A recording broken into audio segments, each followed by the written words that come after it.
É isso, pessoal. Estamos muito animados com esse novo quadro aqui do Brasil Agora, todos os dias, de segunda a sexta, dois especialistas, de áreas diferentes. Hoje temos aqui uma empresária e um advogado. Janda Araci Araújo e Peter Fernandes, meus caros, muito obrigado pela presença de vocês. Para a gente é uma honra tê-los aqui conosco. Há dois especialistas craques em suas respectivas áreas. Começo dando bom dia para nossa Janda, aqui no Visões do Brasil Agora. Bom dia a todos, bom dia a todas. É um prazer, Murilo, estar aqui com você e com o Peter, contribuindo para uma discussão tão rica para nossos telespectadores. Perfeito, Janda. Peter, muito bom dia para você, meu amigo. Bom dia, Murilo. Bom dia, Janda, com esse sotaque maravilhoso, lindo que a Janda tem. Desejo logo nessa segunda uma excelente semana a todos os brasilienses que nos assistem. Muito amor, muita fé e que seja uma semana abençoada. Amém. Peter é de Pernambuco, né, Peter? Eu sou, mas meu sotaque nem não chega a 1% do da Janda. Janda, de onde que você é, Janda? Eu sou de Salvador, sou baiana. Maravilha, maravilha. Então temos aqui dois nordestinos. Vamos lá, pessoal, para começar o nosso debate aqui com os assuntos da sociedade, da política, do nosso país. Eu queria começar com um caso que chocou o país aí na última semana, que é o seguinte: filhos de embaixadores, né, de diplomatas, foram abordados ali no Rio de Janeiro por policiais em mais um caso, então, de racismo. Queria começar com a Janda. Janda, você acompanhou esse caso? Como que você analisa essa abordagem? É um ponto até estrutural, né, Janda? Muitas vezes, até da abordagem policial, né? Infelizmente, o que eu tenho para comentar com você hoje é que o que mais é importante falar, a gente está tendo essa repercussão tão grande porque se tratou de filhos de diplomatas. Mas esse tipo de abordagem é rotineira, infelizmente, no Brasil. Nós somos o país em que um jovem negro morre a cada 23 minutos. É um estado de sítio. 80% das mortes são de jovens negros. Como explicar uma abordagem tão truculenta com jovens desarmados? Então, isso é um reflexo do racismo estrutural. Esse cenário sempre acontece todos os dias. É filmado todos os dias, mas não teve o impacto que tem a situação dos filhos dos diplomatas, porque efetivamente a gente teve essa repercussão. Então, tornou-se uma questão efetivamente diplomática, e é uma quebra de paradigma, né? Uma cidade turística, um estado turístico, todos os estados devem se atentar ao que aconteceu no Rio de Janeiro, né? Porque você tem populações negras no mundo inteiro, afro-americanos, próprios africanos, como são descendentes, são de pessoas de países africanos, que passaram por essa situação vexatória no momento em que estavam aqui passando férias. E uma abordagem sem nenhuma explicação, sem nenhuma justificativa. Os jovens estavam apenas caminhando pelas ruas, então nada justifica aquela abordagem. É um puro reflexo do que é o nosso país e de como a polícia trata os jovens negros no Brasil. Pois é, Peter, foi um caso realmente que ficou marcado, né? Mas como o Janda traz, os holofotes se devem muito a eles serem filhos ali de diplomatas, né? Esse problema estrutural na sociedade, como que você avalia, hein? Isso é muito sério, para mim é triste. Nós vivemos um momento de ausência de cordialidade com as pessoas. Eu acho, honestamente, até na atualidade enfrentando esse tipo de problema, mas a Janda falou muito bem. Isso só está acontecendo, essa repercussão, por serem filhos de diplomatas. E aqui eu gostaria de fazer um adendo, que eu li alguma coisa a respeito. Há uma diferença muito grande no campo jurídico, e é a razão do meu convite aqui para o SBT, entre injúria racial e racismo. A injúria racial ela é direcionada por intermédio de palavras. A injúria racial é quando você fala algo para alguém com algum teor preconceituoso. O racismo, que na minha opinião é o que aconteceu, é quando há determinado aquela proibição, por exemplo, de que alguém entre pelo elevador social por ser de determinada etnia.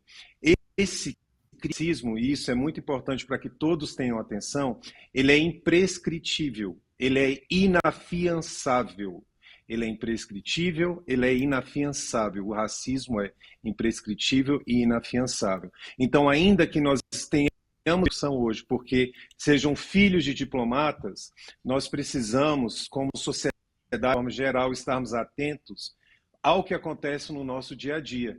Porque no nosso dia a dia, e eu já vivenciei isso em uma loja do bairro no qual eu moro, nós precisamos estar atentos e ajudar a sociedade, ajudar essas pessoas que passam por esses problemas no dia a dia. Então, gostaria de deixar isso registrado, que no campo do direito é um crime imprescritível e inafiançável. Se você viu, se você observou, se você presenciou, você, por favor, procure a delegacia de polícia mais próxima e preste queixa, porque isso é muito sério, causa um sofrimento imenso. Imagina, jovens de 12, 13 anos passando por uma violência em tenra idade, que devem guardar isso por muito tempo.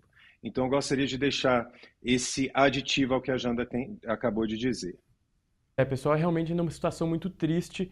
A gente torce para que não se repita, mas como eu disse, estrutural. A gente precisa, inclusive, nas abordagens policiais, de uma mudança de pensamento, nesse sentido, mas a gente espera que isso se resolva o quanto antes, mas a gente sabe que é um problema bem mais profundo. Agora veja, a gente está falando sobre desigualdades, sobre injustiças sociais, mas eu queria trazer o ponto agora para a representatividade feminina, principalmente nos cargos de liderança, porque assim como a questão do racismo, também existe, aqui entre a gente vai debater essa falta de representatividade também por falta de oportunidade para essas pessoas.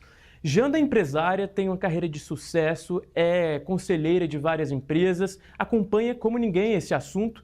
Então, queria, Janda, que você trouxesse, porque tem caído, Janda, na condução dessas grandes empresas, a quantidade de mulheres nesses cargos, pelo menos nas empresas listadas na Bolsa de Valores aqui no país,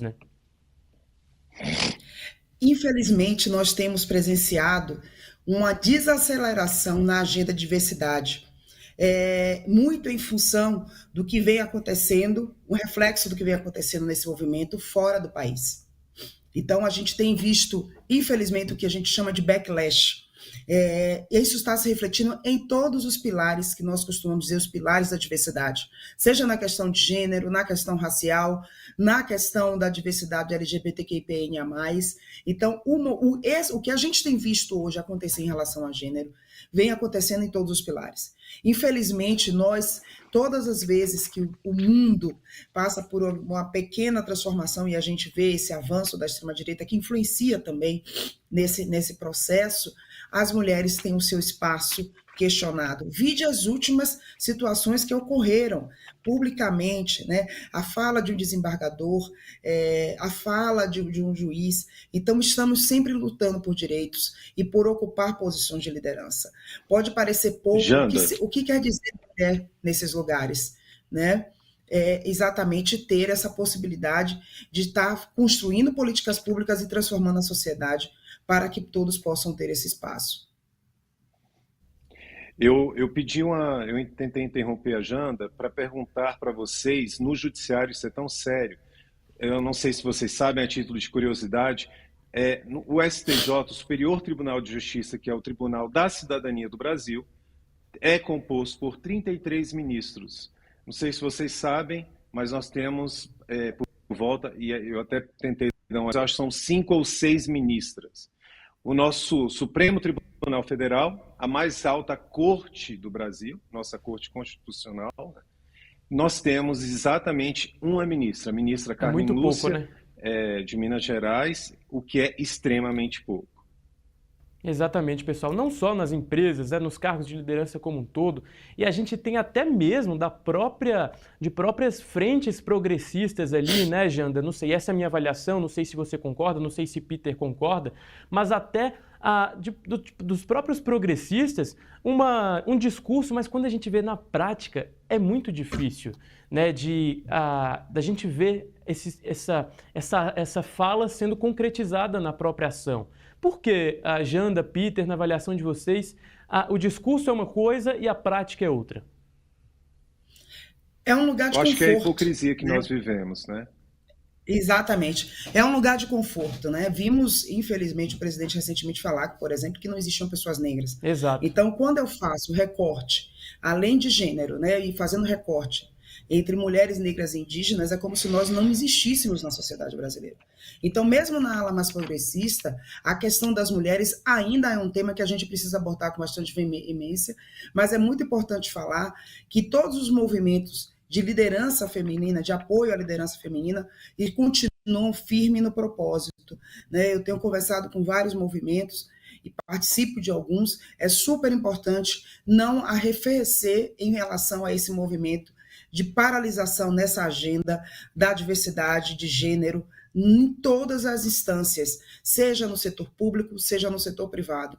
A gente precisa avançar como sociedade nessa agenda. Não dá mais para postergar. Então, o que a gente entende hoje é que, mesmo com essa desaceleração, é importante se manter e é pautar a agenda da diversidade de gênero em todas as instâncias e em todos os espaços de poder. Peter, fique à vontade aqui para trazer seu ponto de vista e sua visão Não, também. eu concordo com a Janda plenamente. Eu tentei levar isso um pouco para o judiciário.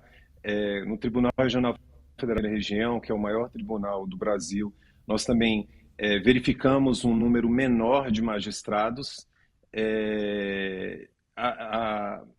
não apenas nos cargos de empresas privadas, mas também no próprio judiciário.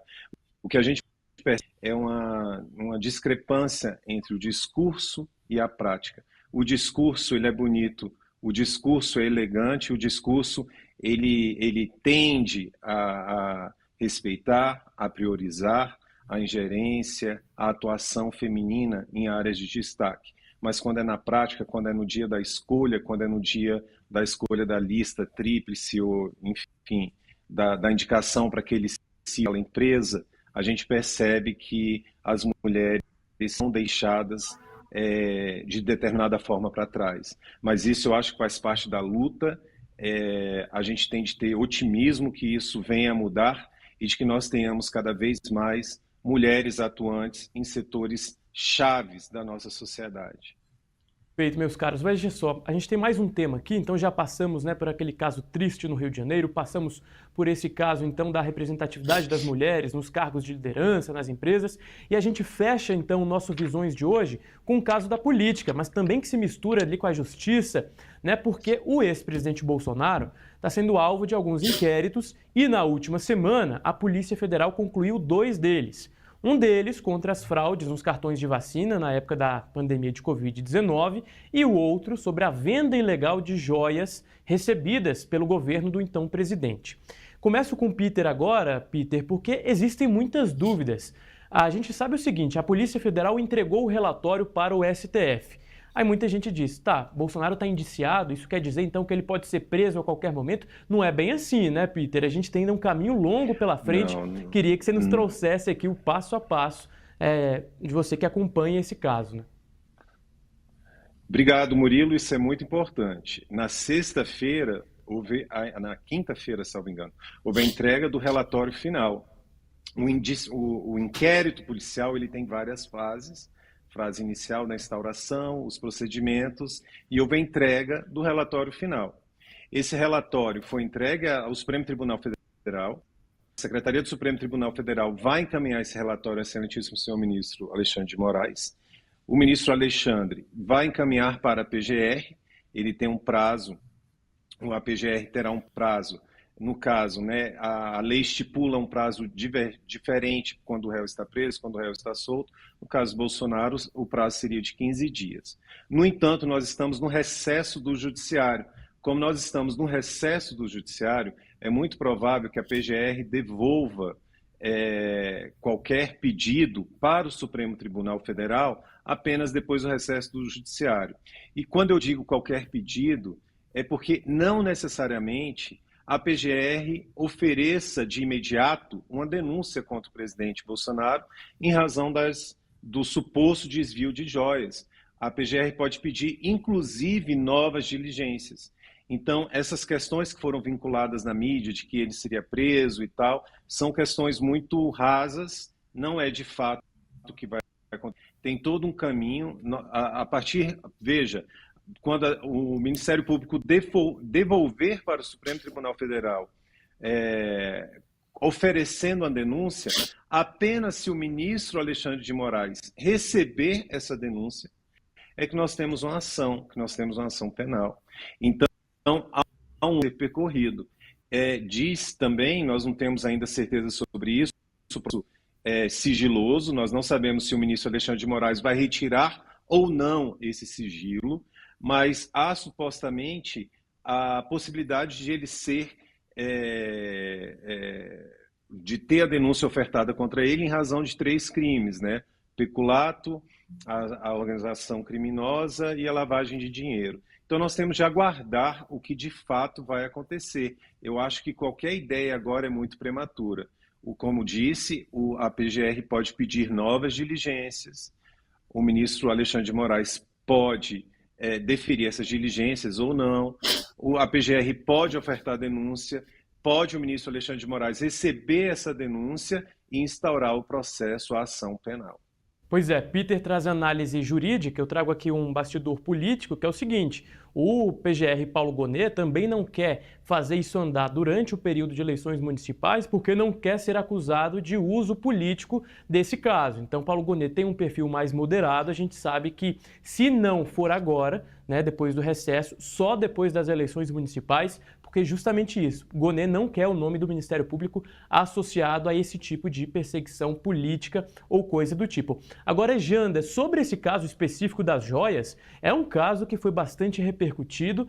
Qual que é a sua avaliação? O presidente em exercício que recebeu joias de um outro chefe de Estado, ele pode vender essas joias, na sua visão?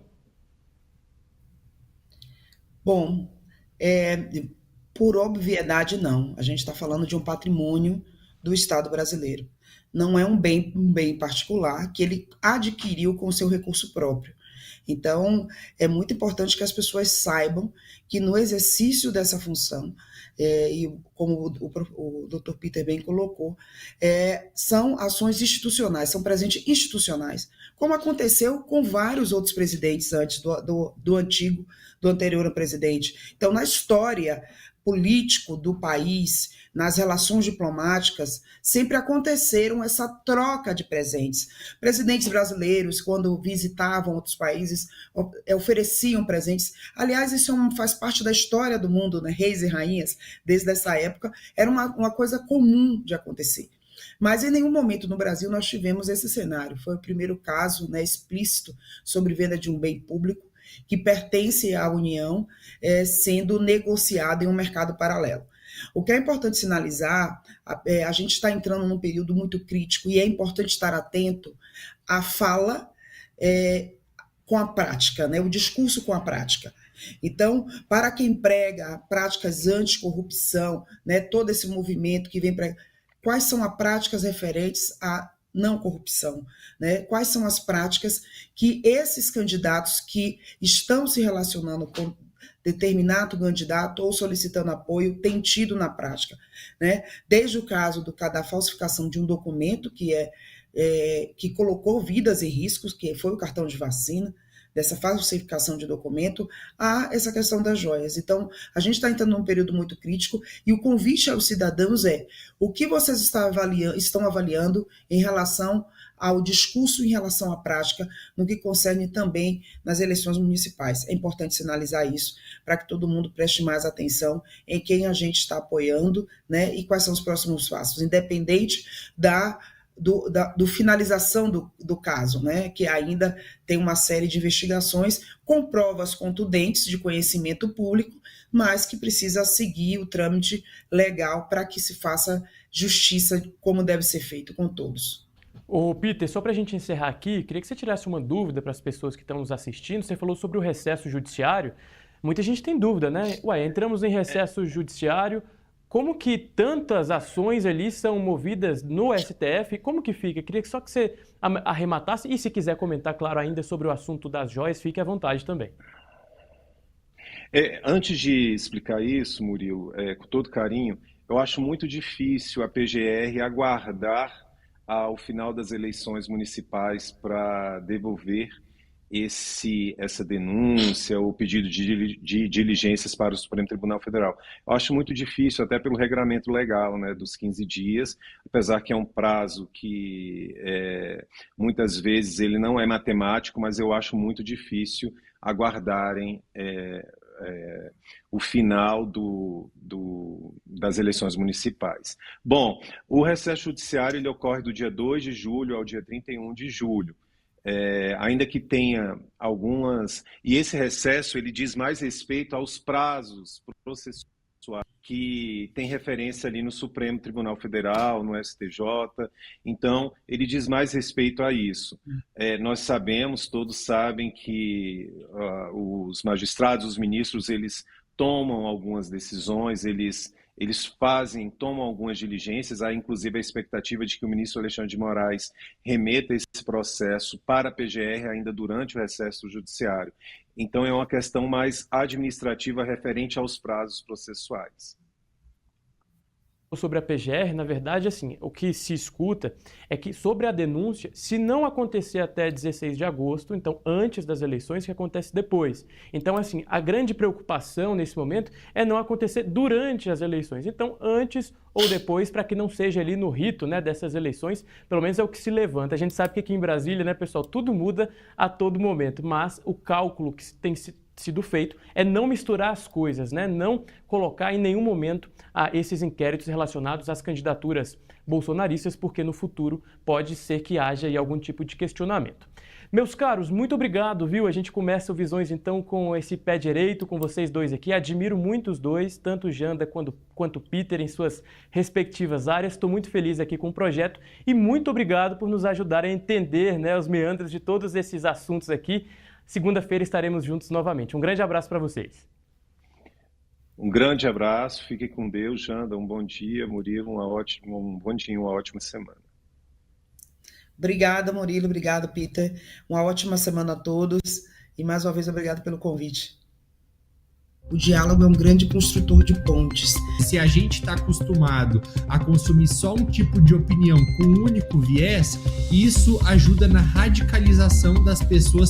E a visão do lado de um economista, aqui no meu caso, olhando os números, olhando os principais desafios. Debater os assuntos, trazer múltiplas visões para que você saiba de fato o que está acontecendo no Brasil. Um debate absolutamente fundamental. A gente precisa trocar, a gente precisa olhar para o outro. Tem de fantástico sobre a vida é também você poder mudar de opinião, ampliar a sua opinião e entender um pouco mais sobre algo. É muito importante que nós estejamos abertos a diferentes opiniões, diferentes pontos de vista, porque nós vivemos em um mundo cada vez fechado em bolhas. A gente precisa apresentar as diversas visões, claro, todas elas pautadas não apenas naquilo do eu acho. Esse debate que a gente vai fazer aqui, inclusive, ele vai ser pedagógico, né, em tempos em que a gente tem cada vez ânimos mais aflorados. Advogados, economistas, comunicadores, empresários e estudiosos. A troca de ideias, análises e experiências. Este é o Visões.